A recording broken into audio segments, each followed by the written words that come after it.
Gusto mo ba ng bahay na malaki ang cut ng lote, maluwag ang loob, at maganda dahil single attach? Yan ang Adeline Single Attach ng Axea. Tara, silipin natin! Ang Adeline Single Attach ay may typical lot area na 90 square meter at floor area na 40 square meter. Kulay puti at brown ang exterior paint ng bahay. Tapos ang main door gawa sa bakal kaya mas matibay. May stone cladding design sa harapan at may firewall pa sa gilid ng bahay. Another points ng Adeline Single Attach ay meron siyang 5 wide sliding glass windows, kaya naman well ventilated. Pero ang pinaka-winner points talaga ng Adeline Single Attach ay napakalawak ng lote. Wow. Kaya nasa sa iyo kung paano mo i-improve at mas mapapalaki ang iyong bahay. Pwedeng-pwede magpalagay ng garden or ipa-extend ang aking unit para mas maging maliwalas ang aking bahay.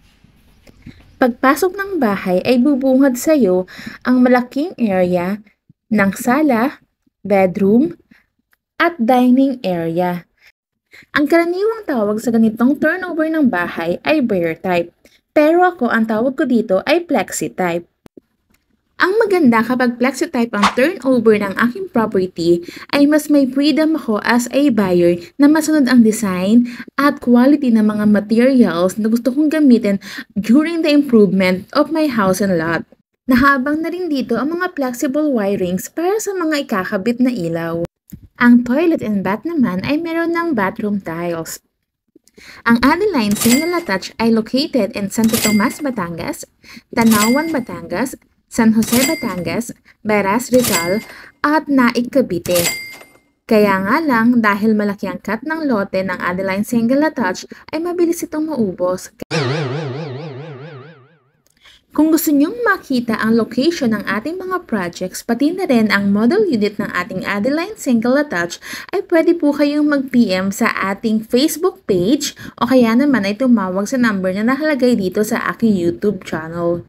Para po sa mga OFW na gustong maka-avail ng Adeline Single Attach, ay pwede po kayong makakuha ng property kahit po kayo ay nasa ibang bansa pa. Kung paano po, ay pwede lamang kayo magpadala ng representative na kakausap sa amin at nang ma-discuss namin ang detalye. Para po sa mga gustong kumuha ng house and lot na working in Metro Manila, I suggest na i-visit po ninyo ang ating mga project location para makapili po kayo. I assure you na ang location ng ating mga projects ay very accessible at talaga namang hindi kayo magsisisi na mabisit ang ating mga projects. Yun lamang po at tayo po ay mag-usap kapag po kayo ay nag-decide na i-visit ang ating place. Thank you! This is Mama Shine in Real Estate.